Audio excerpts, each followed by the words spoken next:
अस्सलाम वालेकुम students, Anees Hussain north campus से हम मौजूद हैं और बेटे इस वक्त हम first year chemistry chapter number 7 का पार्ट 5 आपसे डिस्कस करने जा रहे हैं। इससे पहले कि मैं ये डिस्कस करना शुरू करूँ, एक छोटा सा एमसीक्यू आपके लिए प्रैक्टिस के लिए है।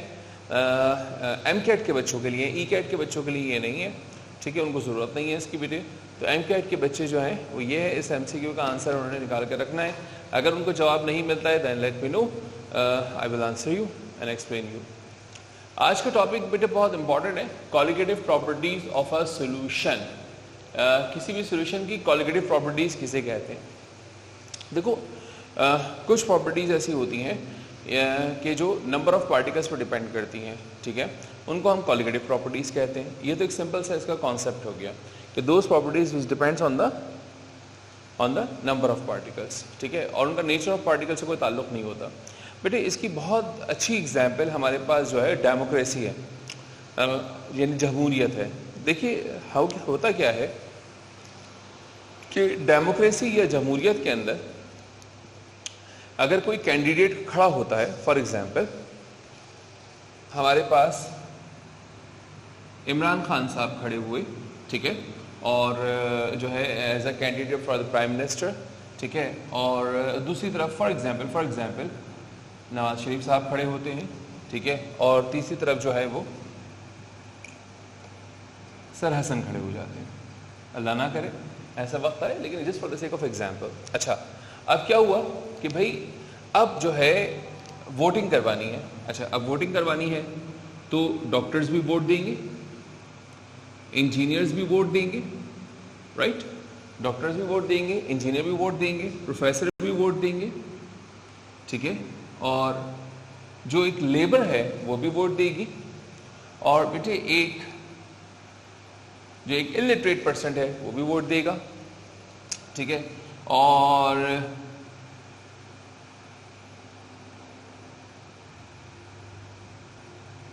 राइट ऐसे जैसे लिख लेते हैं माली, एक माली भी वोट देगा, ठीक है। तो अच्छा, यहाँ पे कोई मतलब किसी को ऐसा नहीं है कि आप ये ना समझें कि कोई माली है तो वहीं से है, ठीक है, मतलब कोई है ना, हर एक की अपनी रिस्पेक्ट होती है, सेल्फ रिस्पेक्ट है, एक समझाने के लिए बता रहा हूँ सर। तो डॉक्टर, इंजीनियर, प्रोफेसर है, लेबर है, माली है, और भी प्रोफेशंस आप सोच लें बहुत सारे हैं।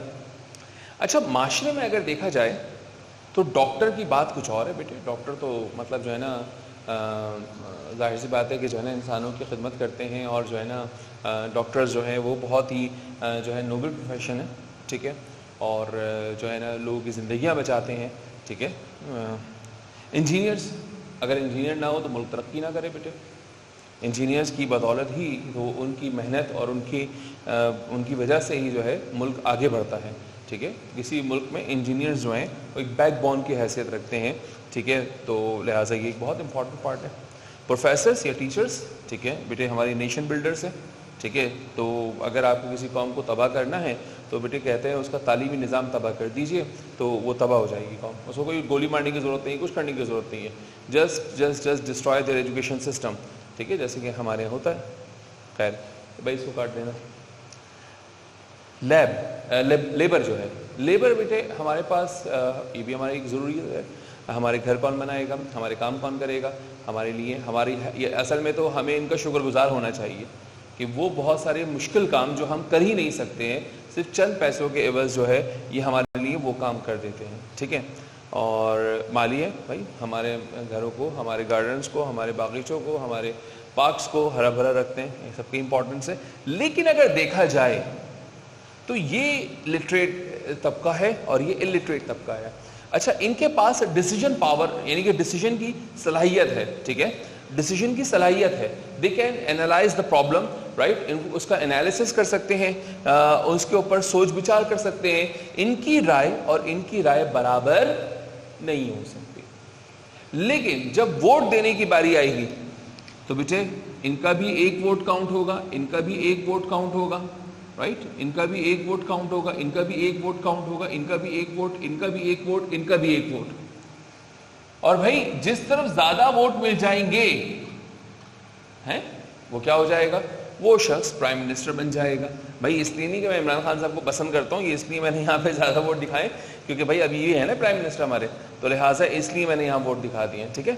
तो जिसको ज्यादा वोट मिल जाएंगे, राइट, वो हमारे पास जो है ज्यादा जो है वो कामयाब होगा। अब मिसाल के तौर पर माशरे के लिए इन तीनों की अहमियत बहुत ज्यादा है, ठीक है। ये तीनों हमारे बेहतरीन दिमाग हैं, ठीक है, हमारे सोसाइटी के, और हमारे पास इनकी तादाद बहुत ज्यादा है।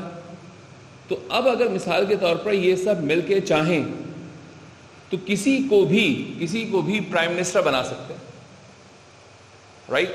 तो देखो समझाना क्या चाहता हूं कि क्वालिटी डजंट मैटर, यहां पे क्वालिटी मैटर नहीं करती डेमोक्रेसी के अंदर, नंबर ऑफ पर्सन्स मैटर करते हैं। जिसके पास ज्यादा पर्सन्स होंगे बेटे वो अपनी हुकूमत बना सकता है, जिसके पास कम पर्सन्स होंगे वो अपनी हुकूमत नहीं बना सकता।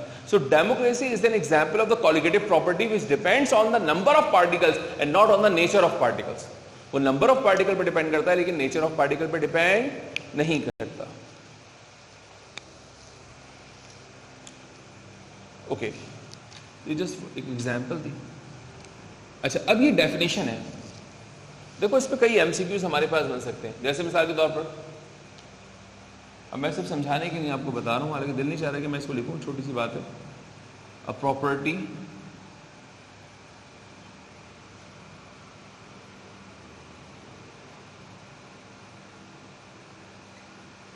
which depends on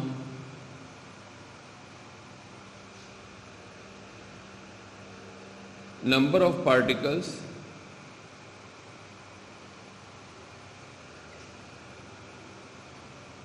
and not on nature of particles is known as dash option A. सबसे पहले तो वही ले लेते हम बेटे, colligative property,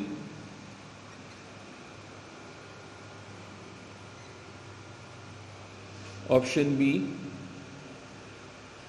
additive property, option C particle property, option D none of these, right. तो बेटे एक एमसीक्यू है आपके पास। अब देखिए ये जो एमसीक्यू है इसमें जो करेक्ट आंसर होगा हमारे पास वो क्या होगा? The answer is alpha. Alpha is the correct answer. I hope की बात आपको समझ में आ गई होगी। तो बेटे इसको कॉपी कीजिए, अब फिर हम आगे चलते हैं।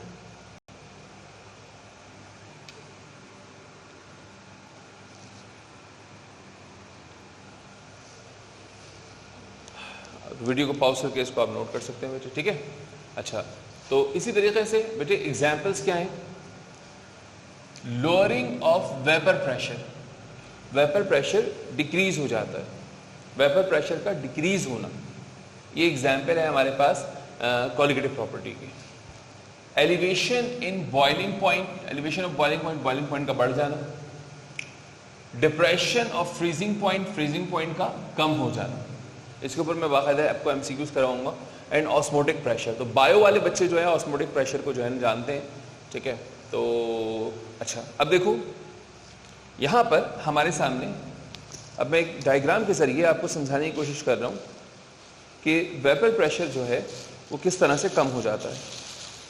लेकिन बेटे इससे पहले कि मैं वेपर प्रेशर के ऊपर आपसे बात करूं,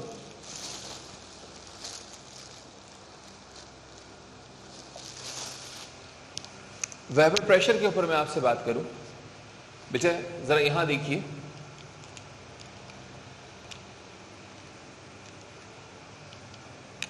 हमारे पास ये एक एमसीक्यू है, conditions for the colligative property.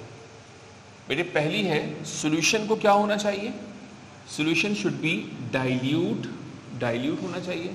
Concentrated में कॉलिगेटिव प्रॉपर्टीज को नहीं देखा जाएगा। फिर नॉन वॉलेटाइल होना चाहिए बेटे, यानी कि ऐसा ना हो कि हमारे पास जो सॉल्यूट है, ठीक है, वो एवोपरेट हो जाए, तो वहाँ पे कॉलिगेटिव प्रॉपर्टीज को आप नहीं देख सकते। And it should B non electrolyte, ठीक है, इसे नॉन इलेक्ट्रोलाइट होना चाहिए। तो ये बेटे ये हमारे पास की जो है वो कुछ प्रॉपर्टीज हैं कॉलिगेटिव की। अब इस पर एमसीक्यू कैसे आएगा देख लीजिए।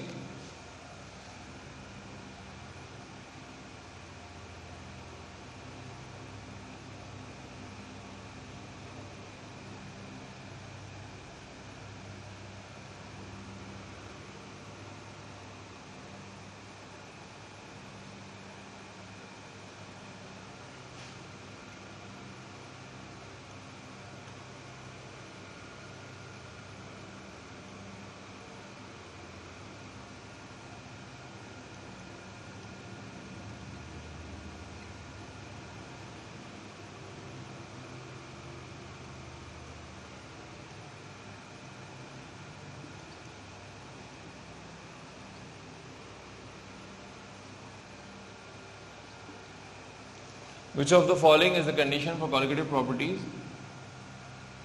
Option A.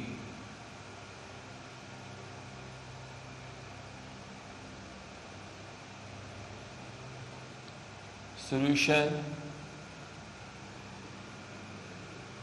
should be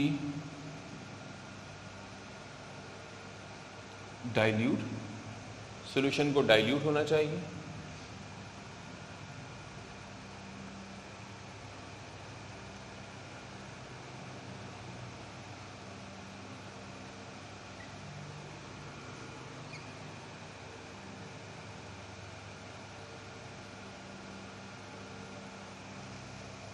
Solute should be non-volatile. Solute should be non-volatile. And third is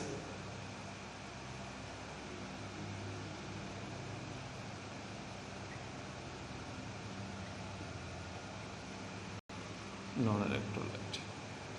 वही तरतीब लिख दी. And D is all of above. तो बेटे ये छोटे छोटे एमसीक्यू हैं जो मेमोरी बेस्ड एमसीक्यू कहलाते हैं. तो लिहाजा आपके पास जो है ये D is the correct option.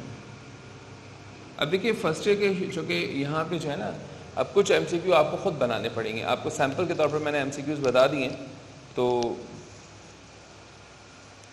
जो है लिहाजा आपको जो है वो खुद ये काम जो है वो बेटे करना पड़ेगा. आपको जो है ना खुद प्रैक्टिस ही करनी चाहिए. आप खुद सोचें किस तरह से एमसीक्यूज बन सकते हैं, मेमोरी बेस्ड बन सकते हैं, टर्मिनोलॉजी बेस्ड बन सकते हैं, लॉजिक बेस्ड बन सकते हैं. ठीक है, तो रब कर दूं इसको.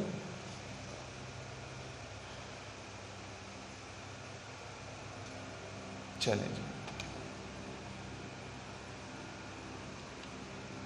अब लोअरिंग ऑफ वेपर प्रेशर को समझते हैं. देखो ये हमारे पास एक बीकर है.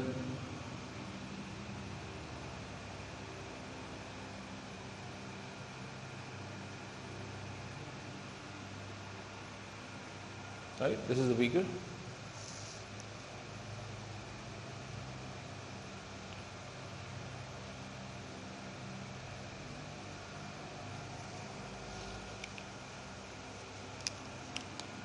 और बेटे इसमें ये सॉल्वेंट है.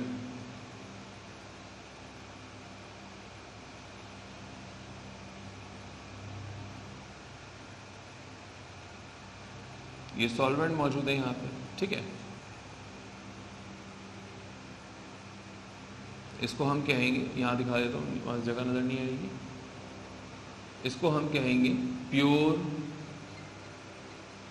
सॉल्वेंट. ठीक है, ये प्योर सॉल्वेंट है. अच्छा, अब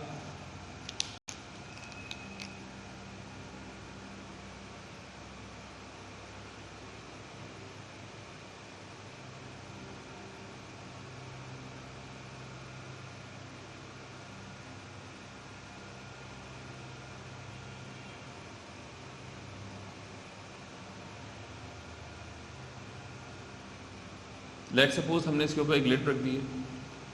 अब यहाँ पे कुछ वेपर्स जमा होना शुरू हो जाएंगे. ये क्लोज सिस्टम बन गया और यहाँ पे कुछ हमने वेपर्स जमा हो गए. ठीक है बेटे, ये जो वेपर्स प्रेशर लगाएंगे इसे नाम दिया जाएगा V0P, that is vapour pressure of pure liquid. ये प्योर लिक्विड का वेपर प्रेशर है. अच्छा, अब सुनते जाना बात को.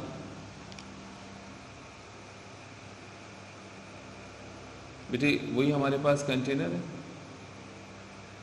और अब की बार हमने थोड़ा सा चेंज ही कर दिया. इसके ऊपर लिड रख दिया हमने, कोई भी चीज़ इस तरह की. अब हमने सॉल्वेंट तो है ही इसमें,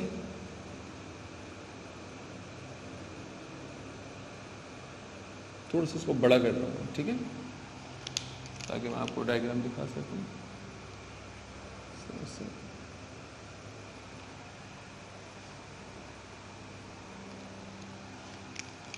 तो इसमें सॉल्वेंट तो है ही.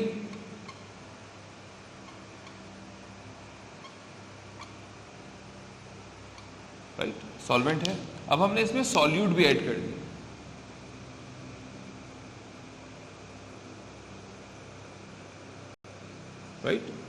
सॉल्यूट भी हमने इसमें ऐड कर दिया। तो सॉल्यूट के ऐड करने से पहले अगर लेट सपोज हमारे पास 1 2 3 4 5 6 7 8 9 10 जो है वो वेपर्स हमें मिल रहे थे। तो बेटे अब हमें 1 2 3 4 5 सिर्फ हमें 5 मॉलिक्यूल्स या 5 वेपर्स मिलेंगे। ये बेटे हमारे पास सॉल्यूशन कहलाएगा। This is called solution.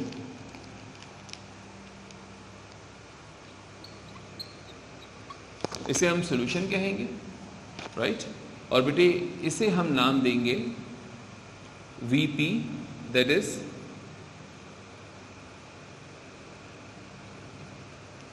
Vapour pressure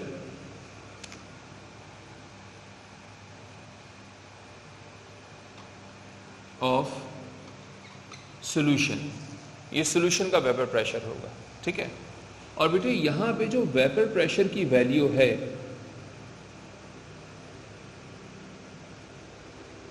right, वो प्योर लिक्विड के वेपर प्रेशर से कम होगी। यानी vapour pressure of the pure solution, vapour pressure of the solution, ठीक है, is less than the vapour pressure of the pure liquid, ठीक है। तो वेपर प्रेशर इस तरह से हमारे पास होगी। और बेटे जो हम डेल्टा पी निकालेंगे, डेल्टा वीपी निकालेंगे, so it will be equal to V naught P minus VP, right. इस तरह से हम इसको निकालेंगे। और फाइनल माइनस, सॉरी मैं इसको यूँ लिखना चाहिए, V P minus V naught P. तो फाइनल माइनस इनिशियल करके निकालेंगे, ठीक है। और बेटे इसका जो आंसर आएगा वो नेगेटिव आएगा, क्योंकि हमारे पास डिक्रीज हो जाएगा। तो लिहाजा इस चीज़ को नाम दिया जाता है लोअरिंग ऑफ वेपर प्रेशर। जी डेल्टा वीपी कहलाएगा लोअरिंग ऑफ वेपर प्रेशर, ठीक है, ठीक है। अब इसको ज़रा नोट कर लो बेटे, फिर मैं आगे चलूँगा। और इस पर एमसीक्यू किस तरह से आएगा मैं आपको बताऊंगा। एम कैट के लिए इंपॉर्टेंट है ये वाला एमसीक्यू जो अब मैं बताने जा रहा हूँ, ये कैट के लिए इंपॉर्टेंट नहीं है।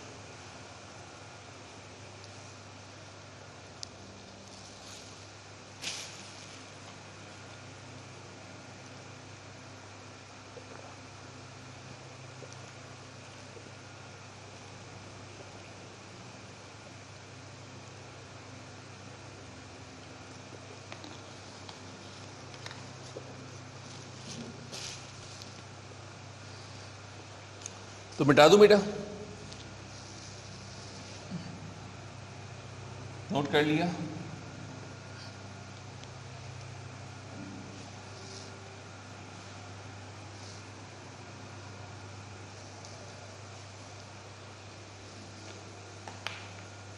अच्छा भैया एमसीक्यू देखूं।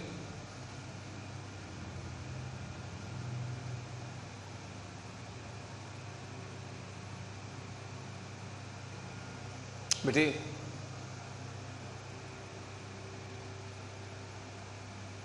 if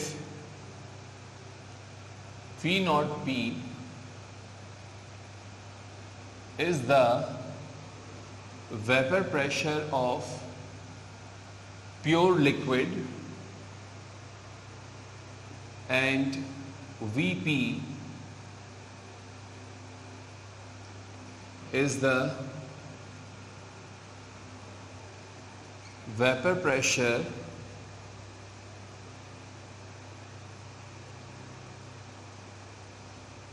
of solution, कौन सा solution? Following all conditions, ऐसा solution जो all conditions को follow कर रहा हो for colligative properties, following all conditions for colligative properties, then which relation is correct?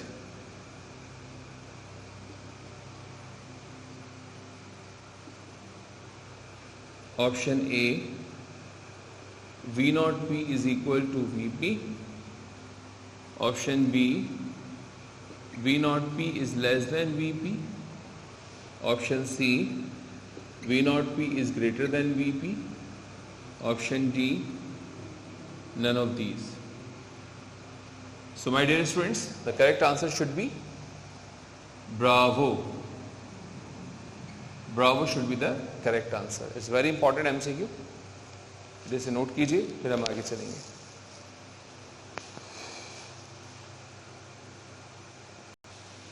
अच्छा बेटे, अगर हम बात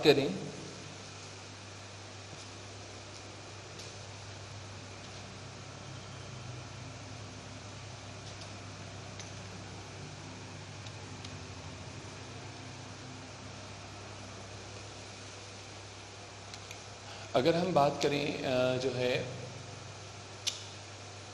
यहाँ पर elevation of boiling point and depression of freezing point, तो इसका कुछ हिस्सा हमने फर्स्ट ईयर केमिस्ट्री में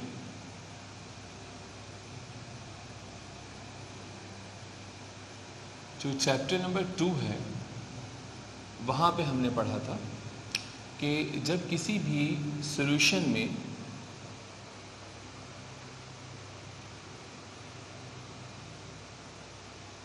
ये लिक्विड है, प्योर लिक्विड है, और इसके अंदर हम शुगर ऐड कर रहे हैं फॉर एग्जांपल, या यूरिया ऐड कर देते हैं, तो बेटे as a result of this जब हम इसमें ऐड कर रहे हैं तो ऐड करने के नतीजे में अब ये सॉल्यूशन बन गया। अच्छा, अब जो ये सॉल्यूशन है, राइट, इसका बॉइलिंग पॉइंट ग्रेटर होगा, ऐसे लिख देता हूं, boiling point of solution is greater than boiling point of pure liquid। Pure liquid के मुकाबले में बॉइलिंग पॉइंट ज़्यादा होगा, ठीक है। इसी तरह से जो इसका फ्रीजिंग पॉइंट है, यानी freezing point of solution is less than the freezing point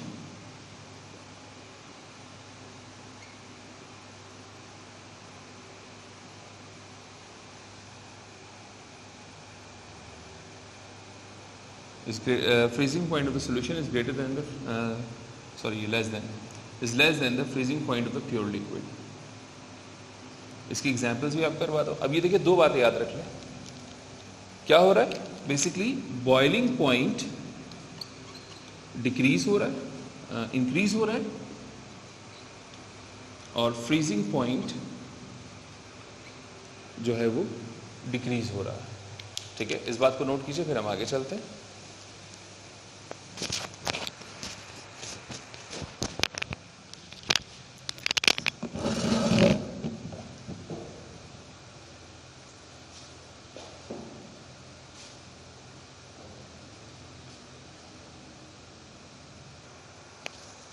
बेटा आपने नोट कर लिया होगा। अब देखिए, एक तो सिंपल सा एमसीक्यू है और मैं आपके सामने रखता हूं यहां पर।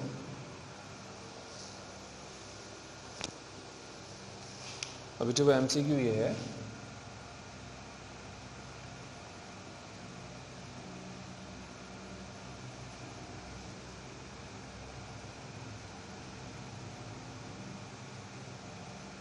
due to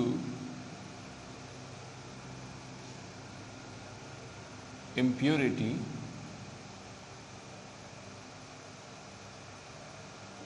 boiling point of liquid dash and melting point और फ्रीजिंग पॉइंट बात एक ही होती है।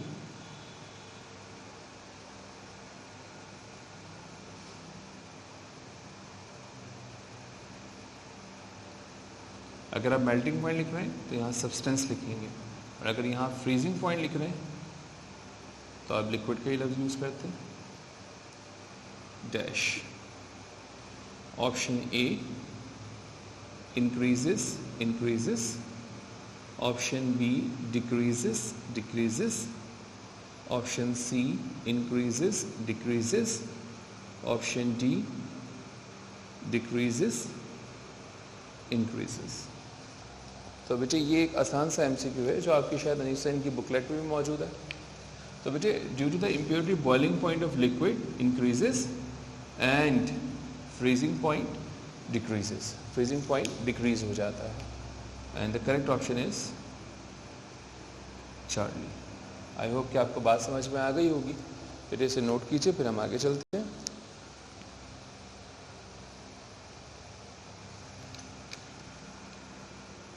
मिटा दें, वीडियो को पॉज करके आप नोट कर सकते हैं आसानी के साथ। अच्छा जी, अब एक और MCQ देखिए।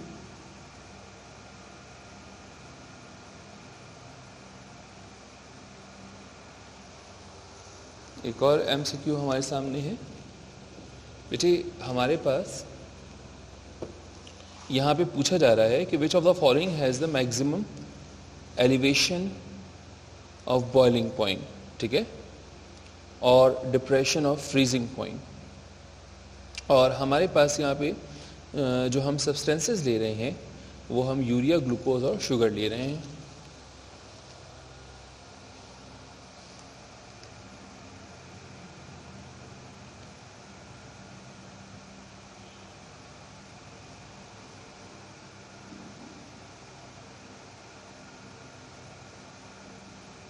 In which of the following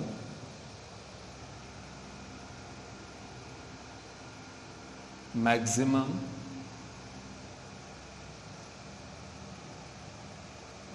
depression of freezing point and elevation of boiling point is observed? Option A 60 gram urea dissolved in 1 kg of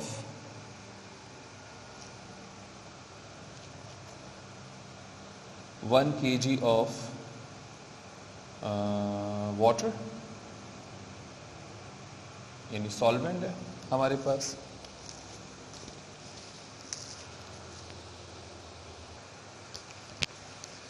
बेटे इसी तरह से बी है, तो ऑप्शन बी इसका होगा। हम ले लेते हैं 180 ग्राम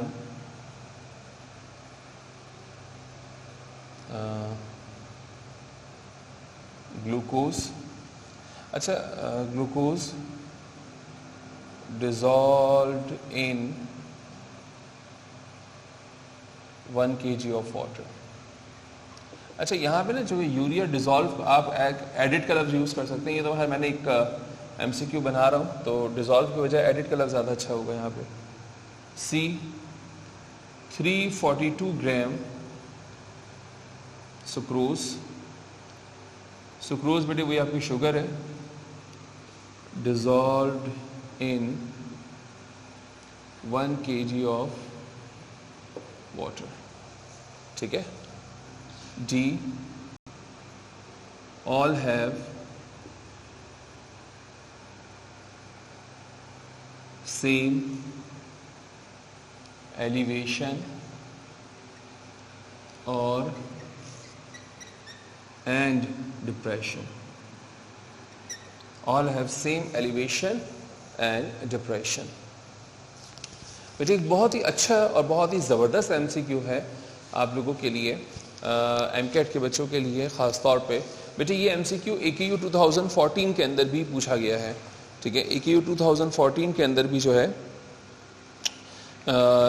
इसी तरह से इससे मिलता जुलता MCQ जो है वो आया है, ठीक है। इसमें बहुत सारी इंफॉर्मेशन भी आपको देने जा रहा हूँ, ठीक है, उसको भी आप लोग जो है वो नोट करेंगे। अच्छा, अब देखिए यहाँ पे हमारे पास बेसिकली 60 ग्राम यूरिया है, ठीक है। 60 ग्राम यूरिया को डिज़ोल्व किया गया 1 kg ऑफ वाटर में।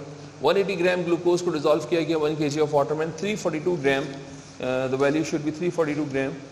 इट शुड बी वेरीफाइड कि भाई हमारे पास जो है 342 ग्राम यस शुगर का बेटे मॉलिक्यूलर मास इतना ही है 342 ग्राम, कैलकुलेटर 342 ग्राम ही कह रहा है, तो 342 gram sucrose is dissolved into 1 kg। अच्छा अब देखो होता क्या है बेसिकली, यहाँ पे समझो, अब मासेस डिफरेंट है, लेकिन अगर मैं बात करूं 60 ग्राम की, तो बेटे 60 ग्राम यूरिया का मतलब होता है 1 मोल यूरिया। इसी तरह 180 ग्राम अगर ग्लूकोज की बात करूं तो 180 ग्राम का मतलब है 1 मोल ग्लूकोज, मैंने सबके मॉलिक्यूलर मासेस नहीं है। एंड 342 ग्राम का मतलब होता है 1 मोल सुक्रोज। ठीक है, अच्छा बात अभी पूरी नहीं हुई बेटे। 1 मोल यूरिया का मतलब होता है Na यूरिया पार्टिकल्स, यानी यूरिया के Na मॉलिक्यूल्स होंगे, यानी Avogadro's number 6.02 into 10 power 23, Avogadro's number 6.02 into 10 power 23, Avogadro's number 6.02 into 10 power 23। ठीक है, तो बेटे इतने मॉलिक्यूल्स जो हैं वो सबके मौजूद हैं, यानी सबके नंबर ऑफ पार्टिकल्स इक्वल हैं। चूंकि सबके नंबर ऑफ पार्टिकल्स इक्वल हैं, तो according to the concept of the colligative property of a solution, बेटे all have same elevation and depression, सब में एलिवेशन और डिप्रेशन जो है वो बिल्कुल सेम आएगा, यानी किसी में कोई तब्दीली नहीं आएगी। और कितना आएगा सुन लो बेटे, ये हमारे पास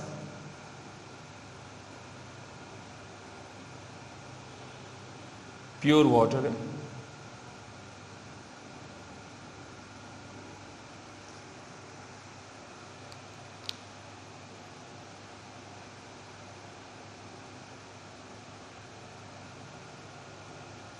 ठीक है, ये हमारे पास प्योर वाटर है, और इस प्योर वाटर में हम सॉल्यूट ऐड करने जा रहे हैं। अच्छा चलो इसको यूं कर लेते हैं, इस तरह से करने के बजाय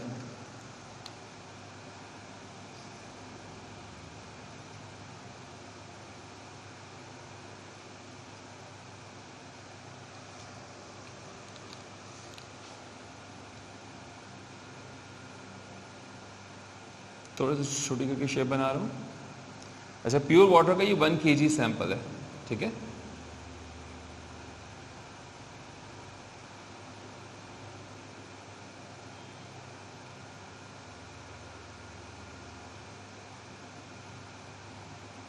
अच्छा बेटे यहाँ पे इसका बॉइलिंग पॉइंट है 100 डिग्री, प्योर वाटर है 100 डिग्री सेंटीग्रेड, और इसका फ्रीजिंग पॉइंट है 0 डिग्री सेंटीग्रेड। अच्छा अब मैंने क्या किया बेटे, मैंने यहाँ पर ऐड कर दिया, जैसा भी आपके सामने बताया 60 ग्राम यूरिया, और बेटे 60 ग्राम यूरिया के साथ साथ मैंने यहाँ पर ऐड किया दूसरे सैंपल के अंदर, इसको ABC कह देते हैं, राइट, 180 ग्राम ग्लूकोज। और यहाँ पे मैंने ऐड किया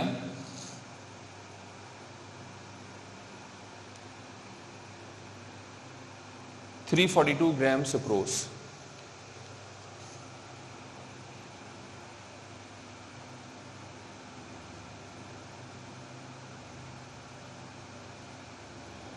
राइट, 342 ग्राम सुक्रोज ये हमने यहां पर ऐड कर दिया। इन सब का मतलब है 1 मोल, ये यूरिया का मॉलिक्यूलर मास, ये ग्लूकोज का, और ये 1 मोल। और बेटे 1 मोल का मतलब क्या हो गया, 1 mole is equal to Na, that is 6.02 into 10 power 23 particles। ठीक हो गया। तो बेटे इन सब का जो न्यू बॉइलिंग पॉइंट होगा इन सॉल्यूशंस का, वाइट, वो कितना हो जाएगा, it is 100.56 degree centigrade. So calculator से ज़रा वेरीफाई भी कर लूँ मैं।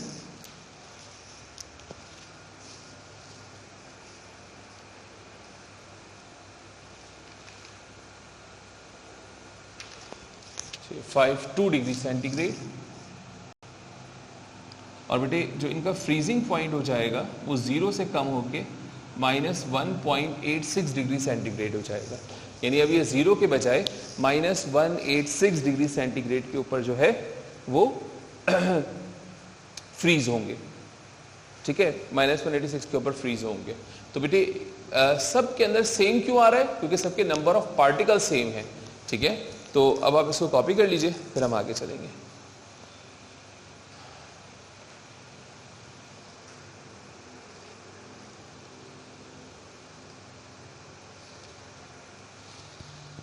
अच्छा, एक एमसीक्यू और कर लेते।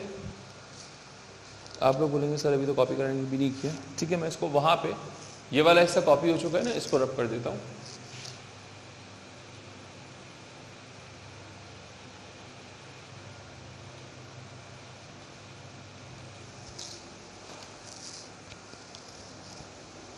देखिए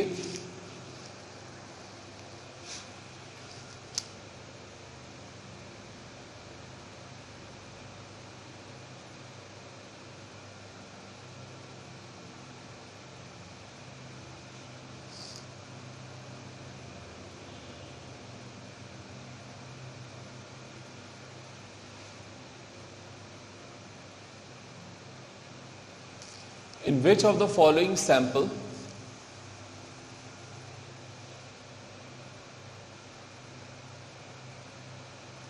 maximum elevation in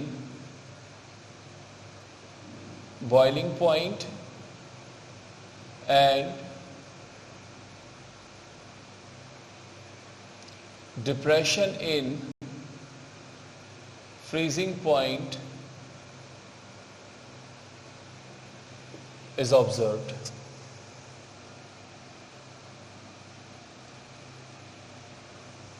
ठीक है, boiling point, depression and freezing point is observed.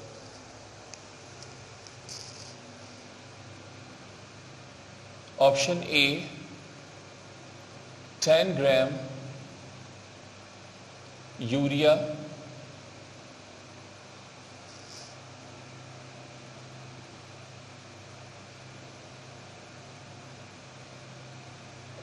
added in 1 kilogram water. Option B, 10 gram glucose in 1 kg water. देखिए उसे एमसीक्यू से मिलता जुलता है। C, 10 gram sucrose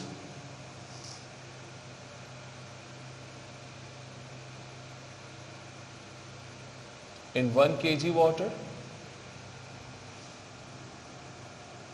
D,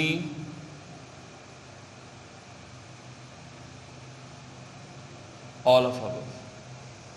Yeah, all have same elevation and depression. All have same elevation and depression, right? अच्छा बेटे, तो देखो यहां पर ना दो बातें याद रखो। पहले तो एक बात यहां सुन लो,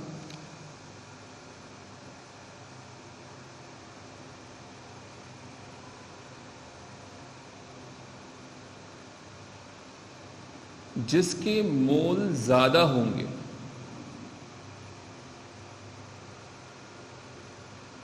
उसके पार्टिकल्स ज्यादा होंगे। मोल ज्यादा, पार्टिकल ज्यादा, मोल कम, पार्टिकल कम। देखो भाई तीन चीजें हैं, मोल, पार्टिकल्स यानी एटम, मॉलिक्यूल और आइंस,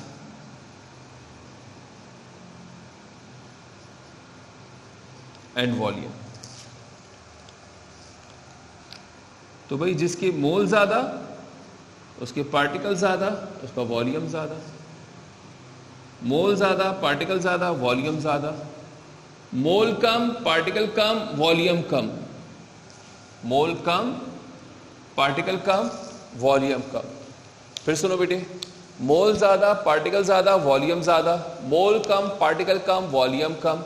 अब अगर मुझे ये पता लग जाए कि सबसे ज्यादा मोल किसके हैं, तो पार्टिकल उसके सबसे ज्यादा होंगे, और जिसके पार्टिकल सबसे ज्यादा होंगे वहां पे प्री फ्रीजिंग पॉइंट या जो है boiling point, freezing point depression या बॉइलिंग पॉइंट एलिवेशन सबसे ज्यादा होगा।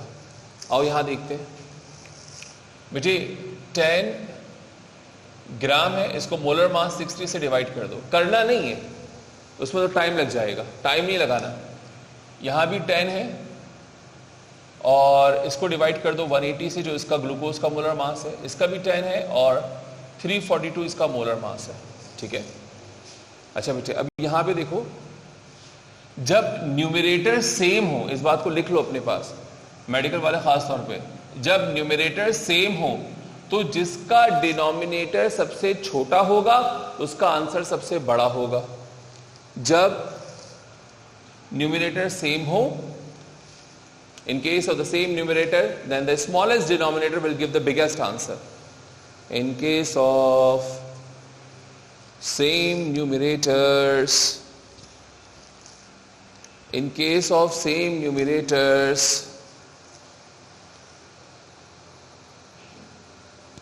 in case of same numerators, the smallest denominator will give the biggest answer. The smallest numerator will give the biggest answer. तो बेटे बताओ सबसे बड़ा यहाँ पे मोल कहाँ पर आएंगे? Yes, you are right, सबसे ज्यादा मोल यहाँ पर आएंगे। ठीक है, तो बेटे जहाँ पे सबसे ज्यादा मोल आएंगे पार्टिकल भी सबसे ज्यादा होंगे, लिहाजा जो करेक्ट ऑप्शन है हमारा वो क्या होना चाहिए? It should be alpha, it should be alpha. ठीक है, इससे क्या होना चाहिए बेटे? अल्फा होना चाहिए। बेटे जल्दी से इसको नोट कीजिए, फिर हम आगे चलेंगे। ये एमसीक्यूज को नोट कर लीजिए, हम आगे चलेंगे।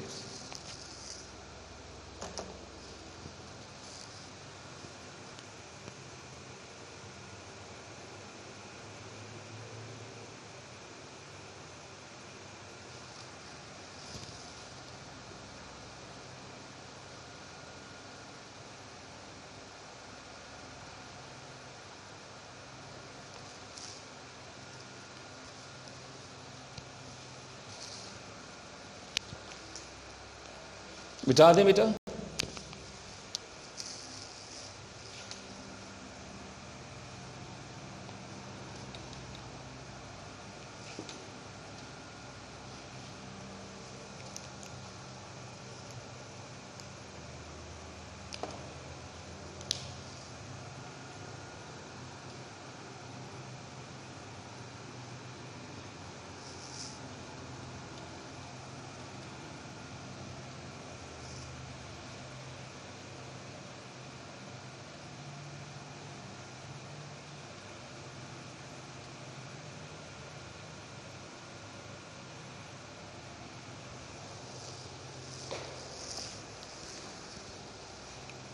The next,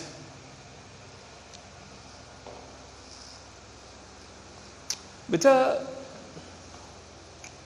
एक और एमसीक्यू है हमारे पास।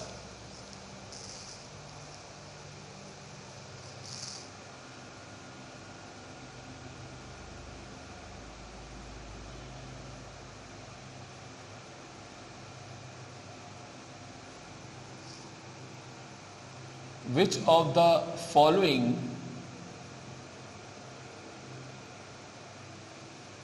is the best unit or most appropriate unit of concentration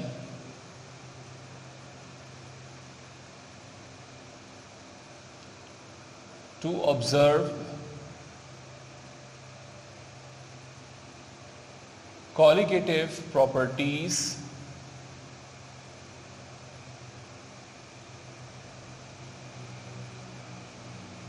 of a solution? Option A, molarity. Option B, molality. Option C, normality. Option D all of above. तो बेटे इस एमसीक्यू पे गौर करें। देखो चूंकि जो हमारे पास कॉलिगेटिव प्रॉपर्टीज होती हैं, वो कॉलिगेटिव प्रॉपर्टीज जो है बेटे उनमें टेम्परेचर वेरिएशन भी होता है, ठीक है, टेम्परेचर का वेरिएशन भी होता है। और हम जानते हैं कि मोलैरिटी वेरीज विद टेम्परेचर और चेंजेस विद टेम्परेचर, या यूं लिख लें, molarity depends on temperature, normality depends on temperature, जबकि मोलैलिटी के लिए हम क्या कहते हैं, does not depend on temperature, ये टेम्परेचर पर डिपेंड नहीं करता। तो लिहाजा बेटे जो करेक्ट ऑप्शन होगा यहाँ पे इट शुड बी ब्रावो। उम्मीद करता हूँ कि आपको बात समझ में आई होगी। ठीक है बेटे, तो ये एमसीक्यू नोट करें, फिर हम आगे चलते हैं। बेटे इससे रिलेटेड दो और इम्पॉर्टेंट एमसीक्यू मैं आपके सामने लाया हूँ और एमकेट के लिए बहुत इंपॉर्टेंट एमसीक्यूज हैं। द यूज ऑफ NaCl और KNO3 to lower the melting point of ice is the application of dash. ठीक है, is the application of dash. Option A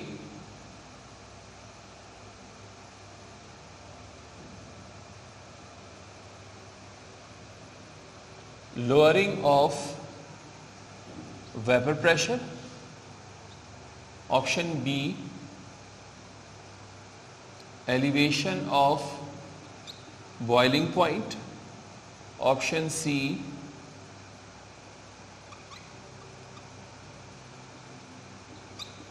depression of freezing point,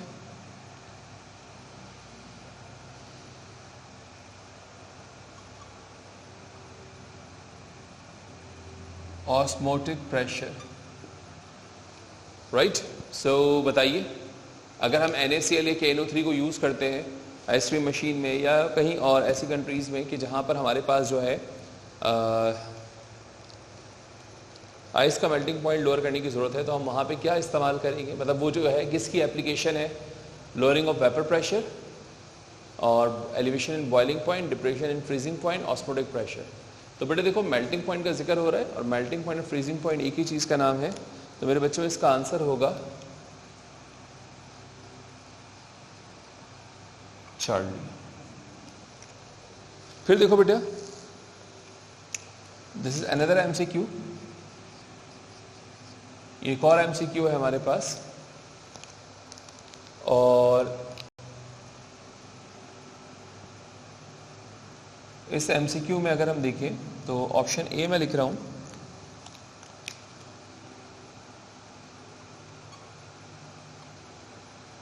elevation in boiling point, depression in freezing point and both A and D none of these। तो बेटे ये जो हम as a ethylene glycol को use करते हैं ना, इसके दो मकासद होते हैं। एक तो सर्दियों में ये वाटर को रेडिएटर में जमने नहीं देता, और गर्मियों में भी इसका इस्तेमाल होता है कि गर्मियों में ये वाटर को बॉयल नहीं होने देता, क्योंकि बॉइलिंग पॉइंट बढ़ा देता है और मेल्टिंग पॉइंट डिक्रीज कर देता है। तो बेटे इस एमसीक्यू फिर देखो कि जो इथाइलिन ग्लाइकोल है उसको हम यूज़ कर रहे हैं as an antifreeze in the radiator of an automobile. तो उसकी एप्लीकेशन जो है बेटे वो एलिवेशन, ये एप्लीकेशन है elevation in boiling point, I am sorry should be elevation of boiling point and depression of freezing point. तो ये दोनों की एप्लीकेशन है। So the correct answer is Bravo. इसको बहुत सारे बच्चे जो है डिप्रेशन ऑफ फ्रीजिंग पॉइंट पर मार्क कर देते हैं। बेटे यहाँ पर हमारे पास जो है ये काम ख़त्म हुआ यानी कि हमारे पास कॉलिगेटिव प्रॉपर्टीज़ का काम ख़त्म हुआ। मैंने कॉलिगेटिव प्रॉपर्टीज़ को सिंध बोर्ड के मुकाबले में थोड़ा ज़्यादा डिटेल में पढ़ाया है आपको, और ये जो ज़्यादा डिटेल है ये MCQs के लिए है, ठीक है, MCQs के लिए है, आपको MCQs समझाने के लिए हमने ये काम किया है, ठीक है। ECAT वाले बच्चे सिर्फ डेफिनेशन भी याद कर लेंगे तो उनके लिए एनफ होगा, लेकिन जो MCAT के बच्चे हैं बेटे इस पूरे लेक्चर को अच्छी तरह समझेंगे और अच्छी तरह इसको रिवाइज़ करेंगे, और फिर जो बेटे आपको बात समझ में नहीं आई वो आप मुझसे डिस्कस कर सकते हैं। ठीक है बेटे, बात समझ में आ गई आप लोगों को, यहाँ तक बात क्लियर है? तो आज के लिए यहीं तक इस पार्ट 5 को हम यहाँ पे ख़त्म करते हैं कॉलिगेटिव प्रॉपर्टीज़ पे। बेटे नेक्स्ट पार्ट इंशाल्लाह यहीं से शुरू करेंगे, तब तक के लिए मतलब इससे अगले टॉपिक से शुरू करेंगे, तब तक के लिए अल्लाह हाफ़िज़, मुझे इजाज़त दीजिए।